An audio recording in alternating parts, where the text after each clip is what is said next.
Lesson number 1.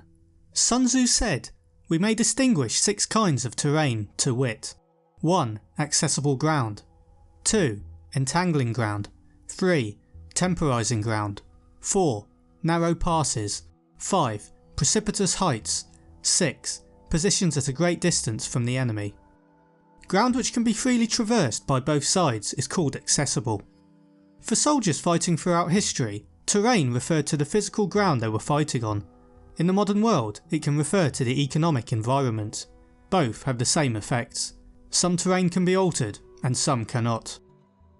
It did not take long since the development of the internet for people to realise that they could make money online. The market was extremely accessible, with low barriers to entry, meaning it was easier to make money than ever before. However, cheap costs and accessible conditions meant the market soon contained lots of competitors, all vying for a piece of the financial pie. Be aware that if something is accessible to you, it may be accessible to your enemies too. If you reach the top, it can be easy for somebody to take that spot away from you. Lesson number 2. Ground which can be abandoned but is hard to reoccupy is called entangling.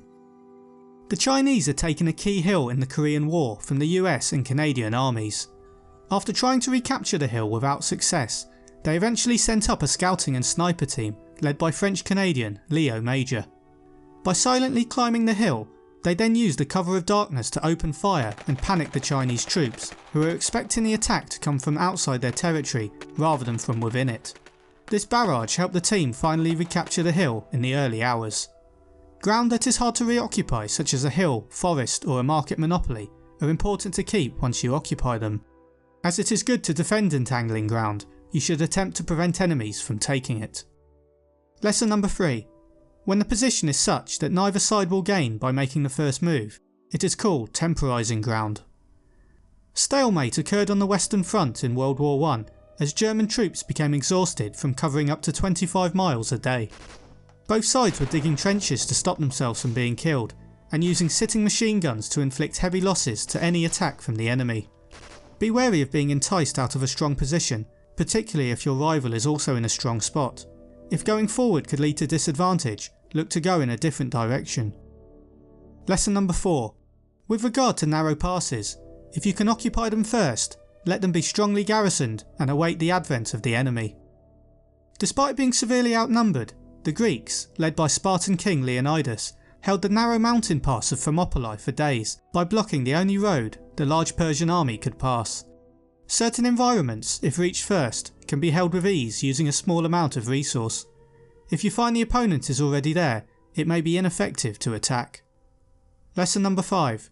With regard to precipitous heights, if you are beforehand with your adversary, you should occupy the raised and sunny spots and there wait for him to come up.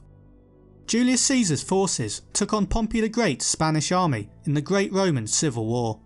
After Pompey's men had camped on a hill, Caesar decided to camp close to the foot of it. In the springtime, a combination of several storms and the snow melting from the mountains led to flooding, which in particular affected the lower land. Caesar's troops could not forage for food, leading to famine and disease. Occupying a high position has natural advantages. If you are battling a higher, stronger enemy, the best tactics are trickery and surprise. Lesson number 6. If you are situated at a great distance from the enemy, and the strength of the two armies is equal, it is not easy to provoke a battle, and fighting will be to your disadvantage. The Grande Armée began their invasion of Russia travelling vast distances on horseback and on foot. Napoleon made the mistake of exhausting his horses by having them carry men, heavy weapons and provisions. He lost thousands of them as a result. This badly restricted how effective the French troops were, as it interrupted the supplies that were required for such a large amount of men to live on the road. If you want to compete but are a long distance away, be aware that the time and effort to get into position may leave you in a poor position to challenge. Lesson number 7. Now an army is exposed to 6 several calamities, not arising from natural causes but from faults for which the general is responsible. These are 1. Flight, 2. Insubordination, 3. Collapse, 4. Ruin, 5. Disorganisation, 6. Rout. Other conditions being equal, if one force is held against another 10 times its size, the result will be the flight of the former. Papaphlasus positioned his Greek soldiers so that they had a decent view of the plain ahead and awaited the enemy. After Ibrahim's enormous Egyptian army arrived for them to see, some of the Greeks lost courage, and when night fell, many of them fled from the field of battle. Despite losing some of his men, Papophlasus valiantly fought on. After he was defeated and killed, his body was placed on a post as a mark of respect from his opponent. When facing a much larger foe, taking them on directly is foolish. Even if you are the stronger outfit, avoid a direct conflict. Instead, stay away from wasting resources by using superior tactics. Lesson number 8. When the common soldiers are too strong and their officers too weak, the result is insubordination. When the officers are too strong and the common soldiers too weak, the result is collapse. King Edward II was indecisive and weak. As a result, he invaded Scotland without the backing of one of his most powerful noblemen, Thomas of Lancaster. Edward's remaining nobles argued over who should have the role of leader prior to a battle, and once the battle began, the English were completely defeated. It is bad if your commands are weak, but it is worse if you allow your commands to be disobeyed. Lesson number 9. When the higher officers are angry and insubordinate, and on meeting the enemy give battle on their own account from a feeling of resentment, before the commander-in-chief can tell whether or not he is in a position to fight, the result is ruin. An overconfident Roman general, Lucius Licinius Murena, ignored orders to stop his operations against the kingdom of Pontus. He provoked a war by launching raids into the kingdom, despite his senate telling him not to. At a river, the Romans had captured a small number of Pontic troops, but spared their lives for too long. The larger Pontic army arrived, and together they attacked the badly prepared Romans, forcing them to retreat and lose the battle. Coordinate your actions with others, and work with them to succeed. Failure to do so in a business could mean many departments working independently and seeking their own successes, potentially at the expense of the others. Lesson number 10. When the general is weak and without authority, when his orders are not clear and distinct, when there are no fixed duties assigned to officers and men, and the ranks are formed in a slovenly, haphazard manner, the result is utter disorganisation. The secret of war lies in the communications. Napoleon Bonaparte. More specifically, General Baden-Powell added, "The secret of getting successful work out of your trained men lies in one nutshell, in the clearness of the instructions they receive." The higher an officer is in the army, the stronger and clearer his commands must be. A failure in communication at any point causes problems to all subordinate officers. Always be aware of the intent of the leader. This is vital, as if you cannot communicate, you will still know the ultimate goal, and can use your own initiative to achieve it. Lesson number 11. When a general, unable to estimate the enemy's strength, allows an inferior force to engage a larger one, or hurls a weak detachment against a powerful one, and neglects to place picked soldiers in the front rank, the result must be rout.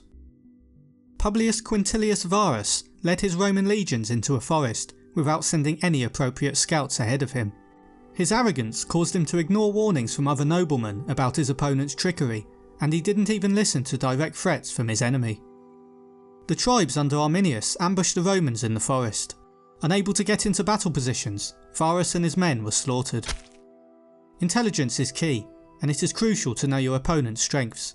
In business, who you put on the front line will greatly affect the first impression you present. Lesson number 12. If fighting is sure to result in victory, then you must fight, even though the ruler forbid it. If fighting will not result in victory, then you must not fight, even at the ruler's bidding. Prince Frederick Charles criticised the Major for messing up a situation. "But I was following an order. Aren't orders from a superior officer to be treated as if they were issued by the king himself?" said the Major. The Prince replied, "His Majesty made you a Major because he believed you would know when not to obey his orders." German officers were taught that they were personally responsible for results, not for following orders.